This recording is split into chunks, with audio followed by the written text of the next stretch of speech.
अमर सुहाग की कहानी। एक गांव में एक ब्राह्मण और ब्राह्मणी रहते थे। उनके 5 बेटियां थी। पांचों बेटियां विधि विधान से देवाधिदेव महादेव व मां पार्वती का विधि पूर्वक पूजन कर अमर सुहाग की कथा सुनती। पूजा के समय चारों बेटियां दीपक जलाती तो पूजा पूर्ण होने तक जलता रहता, परंतु 5वीं बेटी का दीपक कहानी सुनने से पहले ही बुझ जाता। यह देखकर 5वीं बेटी को चिंता होने लगी। सभी बहनों का दीपक तो जलता है, मेरा दीपक क्यों बुझ जाता है। एक दिन 5वीं बेटी ने घर जाकर माँ को सारी बात बताई। तब माँ ने कहा, बेटा इसमें चिंता की कोई बात नहीं है, कल से तू दीपक में घी अधिक डालना। बेटी ने ऐसा ही किया। कुछ समय बाद ब्राह्मण ने 5 बेटियों का विवाह कर दिया। चारों बेटियों के घर में अन्न धन के भंडार भरे थे, परंतु 5वीं बेटी की आर्थिक स्थिति थोड़ी कमजोर थी। उसका पति रोज कमाता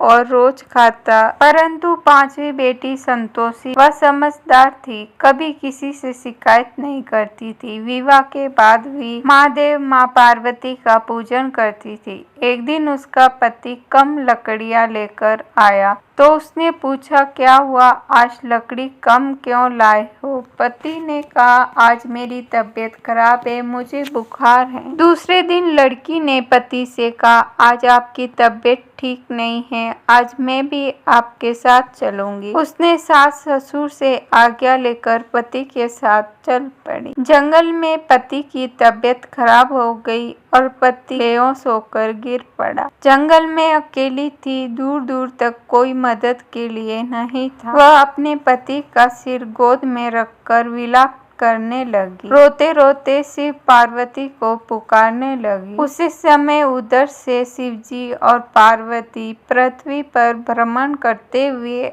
आए। तब माता पार्वती ने बोला, ये कौन है जो इतना विलाप कर रही है। पार्वती बोली, भोलेनाथ हमें इसकी मदद करनी चाहिए। उसके बाद महादेव जी और माँ पार्वती उसके पास आए और हाल चाल पूछा तो उसने सब बात कह सुनाई। सब हाल जानकर शिवजी बोले, इसे लेकर घर क्यों नहीं जाती हो, ये मर गया है। तब वह लड़की बोली, मैं तो कहीं नहीं जाऊंगी और रोने लगी। तो शिवजी को दया आ गई और बोले, तू वही है ना जिसका दिया जल्दी बुझ जाता था। उसने कहा, हाँ। तो शिवजी बोले, तूने दिया तो लगाया पर कभी सुहाग की कहानी पूरी नहीं सुनी। बेटी शिवजी के पैर पकड़कर बोली, मेरे पति को जीवित कर दो, मैं आप जो कहेंगे सब करूंगी। शिवजी ने अमृत के छिट्टे दिए और उसका पति जीवित हो गया। तब महादेव जी और माता पार्वती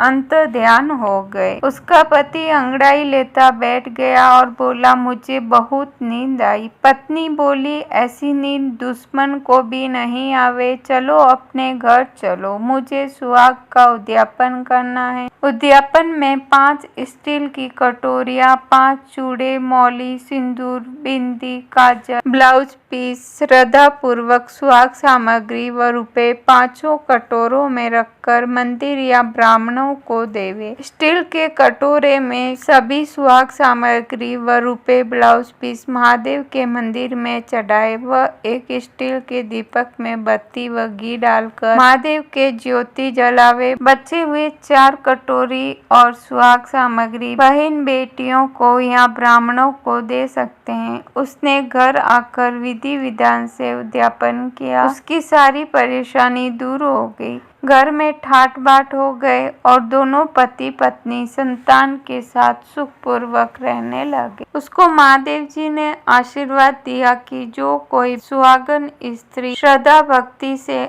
अमर सुहाग की शिव पूजन व कथा सुनेगी, वह सदैव अखंड सौभाग्यवती रहेगी। उसके सुख संपत्ति अन्न धन के भंडार सदैव भरे रहेंगे। हे महादेव जी, माता पार्वती जी, जैसे आपने उस लड़की को अमर सुहाग दिया वैसे सबको देना। कहानी पढ़ता ने, कहानी सुनता ने और हुकारा बढ़ता ने।